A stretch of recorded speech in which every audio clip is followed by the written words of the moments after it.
Welcome to Sri Vagdevi Taro. I'm here today to discuss what fortune has in store for you regarding home, health, and happiness. ಬನ್ನಿ ಇವತ್ ಇವತ್ತೇನ್ guidance ಸಿಗತ್ತೆ ಅಂತ ನೋಡೋಣ. ಇಲ್ಲಿ 3 card ಇಡ್ತೀನಿ, 3ರಲ್ಲಿ ಯಾವ್ದಾದ್ರು ಒಂದನ್ನ ಆಯ್ಕೆ ಮಾಡಿ.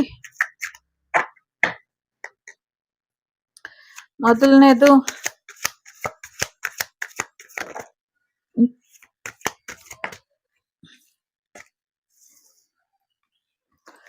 ಎರಡನೇದು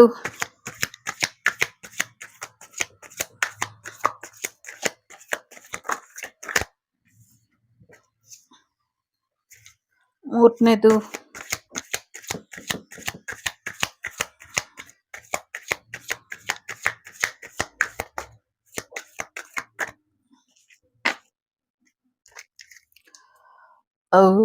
ಹಲ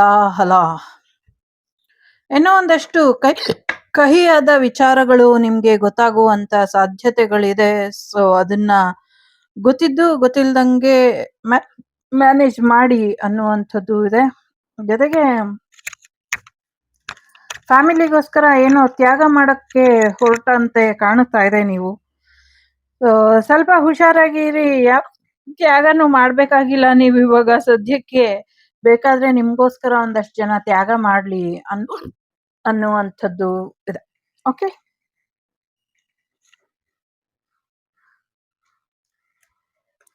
ಮೊದಲನೇದು ರುದ್ರಾಕ್ಷ ಡಿಟಾಕ್ಸಿಫಿಕೇಶನ್ ಅಂಡ್ ಕ್ಲೆನ್ಸಿಂಗ್.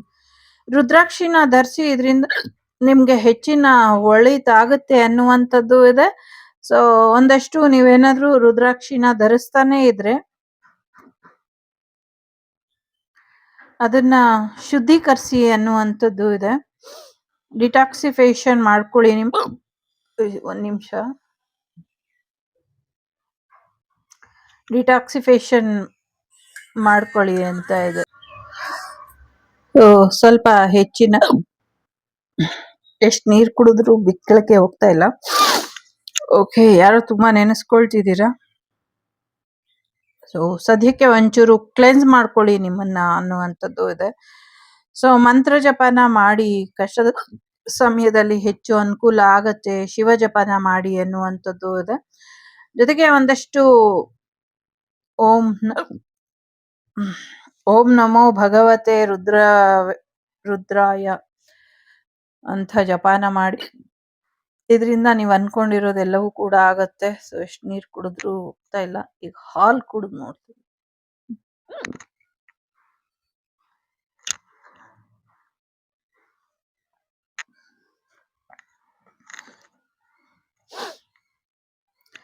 ಸೊ ನೀವು ಧರಿಸುವಂತ ರುದ್ರಾಕ್ಷಿ, ನೀವು ಮಾಡುವಂತ ಜಪಮಾಲೆ ಎರಡನ್ನೂ ಕೂಡ ಶುದ್ಧೀಕರಿಸ್ಬೇಕು. ಒಂದ್ ಲೋಟ ಹಾಲು ಕುಡಿದ್ರು ಹೋಗ್ತಾ ಇಲ್ಲ ಬಿಡ್ಲಿಕ್ಕೆ, ನೀರು ಕುಡಿದ್ರು ಹೋಗ್ತಾ ಇಲ್ಲ. ಸೊ ಶುದ್ಧೀಕರಿಸ್ಕೊಳ್ಳಿ ಅನ್ನುವಂಥದ್ದು ಇದೆ. ಸಮಥಿಂಗ್ ಏನೋ ಕಣ್ಣುಗಳಲ್ಲಿ ಕಾಂತಿನ ಕಳ್ಕೊಳ್ದೆ ಇರೋ ಹಾಗೆ ನೋಡ್ಕೊಳ್ಳಿ. ಕಣ್ಣಿನ ಕಾಂತಿ ವಾಪಸ್ ಬರ್ಬೇಕು ಅನ್ನುವಂಥದ್ದು ಕೂಡ ಇದೆ. ಭಗವಂತನ ಆತ್ಮಕ್ಕೆ ಮುಟ್ಟಿರುವಂತ ಆ ವ್ಯಕ್ತಿಯ ಜಪ ಅಥವಾ ನೀವು ಮಾಡ್ತಿರುವಂತ ರುದ್ರಾಕ್ಷಿ ಅಥವಾ ಜಪ ಎರಡು ಕೂಡ ಭಗವಂತನ ಆತ್ಮಕ್ಕೆ ತಾಕಿದೆ. ಭಗವಂತ ನೋಡ್ತಿದ್ದಾನೆ ಅನ್ನುವಂಥದ್ದು ಇದೆ. ಸೊ ನಿಲ್ಲಿಸ್ಬೇಡಿ. ಏನೇ ತೊಂದರೆ ಆದ್ರೂ, ಏನೇ ಕಷ್ಟ ಬಂದ್ರು ನಿಮ್ಮ ಜಪಾನ ನಿಲ್ಲಿಸ್ಬೇಡಿ, ಜಪಾನ ಮುಂದುವರಿಸಿ ಅನ್ನುವಂಥದ್ದು ಇದೆ. ಎರಡನೇದು ಯಾರು ಆಯ್ಕೆ ಮಾಡಿದೀರಾ? ಆದಿಶಕ್ತಿ ಆದಿಶಕ್ತಿ ಆದಿಶಕ್ತಿ ಆದಿಶಕ್ತಿ ಶಿವಶಕ್ತಿ. ಹೊಸ ಅವಕಾಶಗಳು ಇದೆ. ನಿಮ್ಮ ಸೋಲ್ಮೇಟ್ನ ನೀವು ಮೀಟ್ ಮಾಡುವಂತ ಸಾಧ್ಯತೆ ಇದೆ. ಸಾಕಷ್ಟು ಅಡ್ವೈಸ್ ಕೂಡ ನಿಮ್ಗೆ ಸಿಗುತ್ತೆ, ಸಪೋರ್ಟ್ ಕೂಡ ಇದೆ. ಸೊ ನಿಮ್ಮ ಸ್ಪೌಸ್ ಅಥವಾ ನಿಮ್ಮ ಪಾರ್ಟ್ನರ್, ನಿಮ್ಮ ಟ್ವಿನ್ ಫ್ಲೇಮ್, ನಿಮ್ಮ ಸೋಲ್ಮೇಟ್ ನಿಮ್ಮ ಲೈಫಿಗೆ ಬರುವಂತ ಸಾಧ್ಯತೆ ಇದೆ.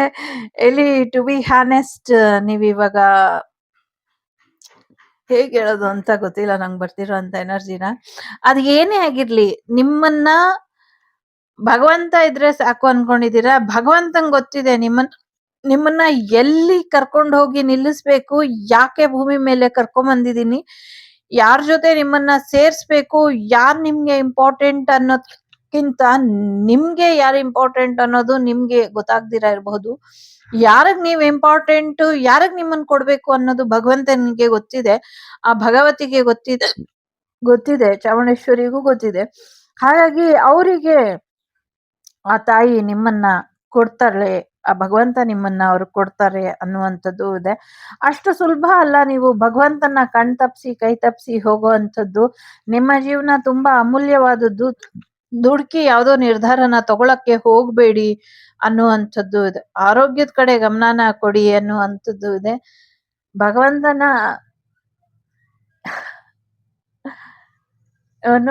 ಒನ್ ಆಫ್ ದಿ ಲೈಫ್ ಅಲ್ಲಿ ಭಗವಂತನೇ ನಿಮ್ ಪಾರ್ಟ್ನರ್ ಆಗಿದ್ರೇನೋ ಅನ್ನೋ ಅಷ್ಟು, ಅಂದ್ರೆ ದೈವ ಗಣಕ್ಕೆ ಸೇರಿದಂತ ಒಬ್ರು ನಿಮ್ಗೆ ಪಾರ್ಟ್ನರ್ ಆಗಿದ್ರು, ಪಾರ್ಟ್ನರ್ ಆಗ್ತಾರೆ ಅನ್ನುವಂಥದ್ದು ಇದೆ. ಈ ಲೈಫ್ ಅಲ್ಲೂ ಅಂಥವ್ರೆ ಬರ್ತಾರೆ. ಭಯ ಬೇಡ, ನಿಮ್ಮೆಲ್ಲ ಅಪಾಯದಿಂದ ಅವ್ರು ನಿಮ್ಮನ್ನ ಕಾಪಾಡ್ತಾರೆ ಅನ್ನುವಂಥದ್ದು ಇದೆ. ಸೋ ಮಚ್ ಬಿಗ್ ಮೆಸೇಜ್ ಇಲ್ಲಿದೆ. ನನಗೆ ಅದನ್ನ ಸರಿಪಡಿಸೋದಕ್ಕೆ ಅಥವಾ ನಿಮ್ಗೆ ತಿಳಿಸೋದಕ್ಕೆ ಬರ್ತಿಲ್ಲ ಅಷ್ಟೇನೆ. ಬಟ್ ತುಂಬಾ ಒಳ್ಳೆ ರೀತಿಲಿ ಇದೆ. ಒಂದು ವಾರ್ನಿಂಗ್, ಒಂದು ವೇಟಿಂಗ್ ಪೀರಿಯಡ್ ಇಲ್ಲಿ ಇದೆ. ಬಟ್ ಆದಷ್ಟು ಬೇಗ ಕನೆಕ್ಟ್ ಆಗ್ತೀರಾ ಅನ್ನುವಂಥದ್ದು ಇದೆ. ನಿಮ್ ಜೀವನ ಬದಲಾಗ್ತಾ ಇದೆ, ಬದಲಾಗುವಂತ ಎಲ್ಲಾ ಸಾಧ್ಯತೆಗಳು ಇದೆ. ರೆಡಿ ಆಗಿರಿ ನಿಮ್ ಜೀವನಕ್ಕೆ ಬದಲಾವಣೆ ತರೋದಕ್ಕೆ ಅನ್ನುವಂಥದ್ದು ಇದೆ. ಜೊತೆಗೆ ಒಂದಷ್ಟು ಎಕ್ಸಸೈಸ್ ಮಾಡ್ಬೇಕಾದ್ರೆ ಎಚ್ಚರಿಕೆಯನ್ನ ವಹಿಸಿ ಅನ್ನುವಂಥದ್ದು ಕೂಡ ಇದೆ. ಕೇದಾರ್ನಾಥಿಗೆ ಯಾರೋ ಹೋಗ್ ಬರುವಂತ ಸಾಧ್ಯತೆಗಳು ಕೂಡ ಇದೆ. ಕೆಲವರು ಕೇದಾರ್ನಾಥ್ಗೆ ಹೋಗಿ ತಮ್ಮ ಇಹಲೋಕನ ತ್ಯಜಿಸುವಂತ ಯೋಚನೆಯಲ್ಲಿ ಇದ್ದಾರೆ ಅನ್ನುವಂಥದ್ದು ಕೂಡ ಇದೆ. ಬಟ್ ಅದಷ್ಟು ಸುಲಭ ಅಲ್ಲ. ಮೂರನೇದು ಢಮ್ ಢಮ್ ಢಮರುಗಂ ಮಹಾಕಾಳ ಇದ್ದಾರೆ. ಮಹಾಕಾಳ ತನ್ನದೇ ಆದಂತ ರೀತಿಲಿ ಸೃಷ್ಟಿನ ಅಥವಾ ಗಂಗಾ ಮಾತೆನ ನಿಯಂತ್ರಣ ಮಾಡ್ತಾರೆ. ಸೊ ಇಲ್ಲಿ ಗಂಗೆಗೆ ಸಂಬಂಧಪಟ್ಟಂಗೆ, ಸಾರಿ ನಾನು ಎಷ್ಟು ನೀರು ಕುಡಿದ್ರು ಇದು ಹೋಗಲ್ಲ. ಡಿವೈನ್ ಟೈಮಿಂಗ್ ಅಲ್ಲಿ ಪ್ರಳಯ ಯಾವಾಗ ಆಗ್ಬೇಕು, ಗ್ರಹಗತಿಗಳು ಯಾವಾಗ ತಿರುಗಬೇಕು, ಯಾರು ಯಾವಾಗ ಅಂತ್ಯ ಆಗಬೇಕು, ಆರಂಭ ಆಗಬೇಕು, ಗ್ರಹಲೋಕ ಯಾವಾಗ ಅಂತ್ಯ ಆಗತ್ತೆ, ಇದೆಲ್ಲ ಭಗವಂತನ ಗೊತ್ತಿದೆ. ಮಹಾಕಾಳೇಶ್ವರ ಕಾಲಕ್ಕೆ ಕಾಲವಾಗಿ ನಿಂತಿದ್ದಾನೆ. ಸೊ ಎಲ್ಲವನ್ನು ತಡೆಯುವಂತ ರೀತಿಲಿ ಭಗವಂತ ಇಲ್ಲಿ ಇದ್ದಾನೆ. ಎಲ್ಲಕ್ಕಿಂತ ಮುಖ್ಯವಾಗಿ ಒಂದು ಗ್ರಹ ಭೂಮಿಗೆ ಅಡ್ಡಲಾಗಿ ಬಂದು ಏನೋ ಒಂದು ತೊಂದರೆ ಮಾಡುವಂತ ಮುನ್ಸೂಚನೆ ಸಿಗತ್ತೆ ಮುಂದಿನ ದಿನಗಳಲ್ಲಿ.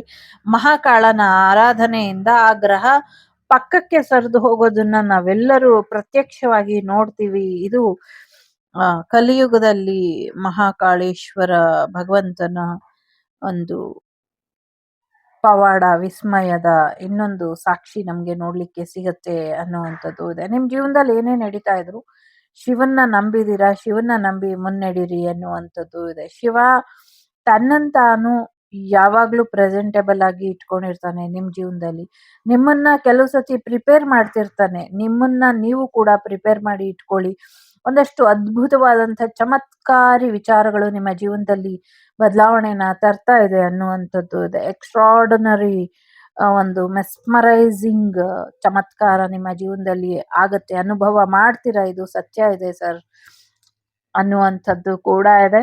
ಜೊತೆಗೆ ಒಂದಷ್ಟು ವಿಚಾರಗಳು ಕೂಡ ನಿಮ್ ಜೀವನದಲ್ಲಿ ಇದುವರೆಗೂ ಅನ್ಫೋಲ್ಡೆಡ್ ಚಾಪ್ಟರ್ ಏನಿತ್ತು ಅದು ಕೂಡ ನಿಮ್ ಜೀವನದಲ್ಲಿ ಬರುತ್ತೆ ಅನ್ನುವಂಥದ್ದು ಇದೆ. ಇನ್ ಮುಂದೆ ನಿಮ್ ಜೀವನ ಬೇರೆದೇ ರೀತಿಲಿ ತೆರೆದುಕೊಳ್ತಾ ಹೋಗುತ್ತೆ ಅನ್ನುವಂಥದ್ದು ಕೂಡ ಇದೆ. ಜೊತೆಗೆ ಭೋಲೆನಾಥ್ ಮಹಾಕಾಳನೂ ಶಿವನೇ, ಮಹಾಕಾಳೇಶ್ವರನು ಶಿವನೇ, ಭೋಲೆನಾಥ್ ಅಂದ್ರೆ ಮುಗ್ಧನು ಶಿವನೇ. ಸೊ ಪ್ರಳಯ ರುದ್ರನು ಶಿವನೇ. ಸೊ ಮುಗ್ಧ ಬಾಲಶಿವನ ಹಾಗೆ ಇರುವಂತ ಮಗುವಿನಂತ ಮನಸ್ಸಿನ ಶಿವನು ಕೂಡ ಅದೇನೆ. ಸೊ ಶಾಂತವಾಗಿರೋದಕ್ಕೆ ಬಿಡ್ತೀರಾ, ರೌದ್ರವಾಗಿ ನೋಡ್ಲಿಕ್ಕೆ ಇಷ್ಟಪಡ್ತೀರಾ, ಇದು ನಿಮ್ಗೆ ಬಿಟ್ಟಂತ ವಿಚಾರ. ಸೊ ಒಂದು ಹೊಸ ಜೀವನ, ಒಂದು ಹೊಸ ಬದಲಾವಣೆ, ಹೊಸ ಅವಕಾಶಗಳು, ಹೊಸ ಪಾಸಿಬಿಲಿಟೀಸ್ ನಿಮ್ಮ ಜೀವನಕ್ಕೆ ಬರುತ್ತೆ. ಬಟ್ ಅದೆಲ್ಲವೂ ಕೂಡ ಖುಷಿ ತರುವಂಥದ್ದು, ಪಾಸಿಟಿವ್ ಎನರ್ಜಿಯಿಂದ ನಿಮ್ಮ ಜೀವನ, ನಿಮ್ಮ ಬದುಕು ತುಂಬ ಹೋಗ್ತಾ ಇದೆ. ಆದ್ರೆ ನಿಮ್ಮ ಬಾಯಿಂದ ಹೊರಬರುವಂತ ಶಬ್ದಗಳ ಬಗ್ಗೆ ಎಚ್ಚರಿಕೆಯನ್ನ ವಹಿಸಿ. ಯಾರ ನಡವಳಿಕೆ ಮೇಲೂ ನಿಮ್ಮ ಮಾತುಗಳು ಪ್ರಭಾವ ಹೇಗ್ ಬೀರುತ್ತೆ ಅದು ತುಂಬಾ ಇಂಪಾರ್ಟೆಂಟ್. ಒಳ್ಳೆ ರೀತಿಲಿ ಮಾತಾಡ್ತೀರಾ, ಕೆಟ್ಟ ರೀತಿಲಿ ಮಾತಾಡ್ತೀರಾ, ಕೋಪ ತರ್ಸೋ ಹಾಗೆ ಮಾತಾಡ್ತೀರಾ, ಶಾಂತವಾಗಿ ಮಾತಾಡ್ತೀರಾ, ಸಂಧಾನದ ರೀತಿ ಮಾತಾಡ್ತೀರಾ ಅಥವಾ ಪ್ರಳಯದ ರೀತಿ ಮಾತಾಡ್ತೀರಾ, ನಿಮ್ಮ ನಾಲಿಗೆಯ ಮೇಲೆ ಎಲ್ಲವೂ ಕೂಡ ಇದೆ. ಜೀವನ ಶಾಂತವಾಗಿ ಹೋಗುತ್ತಾ, ರೌದ್ರವಾಗಿ ಹೋಗುತ್ತಾ, ಅಥವಾ ಹೇಳ್ತಾರಲ್ಲ, ಸೊ ಕೆಣಕಿ ಉಳ್ದೋರಿಲ್ಲ ಅಂತ.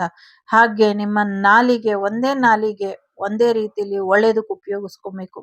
ಭಗವಂತ ಕೊಟ್ಟಿರುವಂತ ನಾಲಿಗೆಯಿಂದ ಬರುವಂತ ಶಬ್ದಗಳ ಮೇಲೆ ಹಿಡ್ತಾ ಇರ್ಬೇಕು, ಶಬ್ದ ಪ್ರಯೋಗದ ಮೇಲೆ ಹಿಡ್ತಾ ಇರ್ಬೇಕು.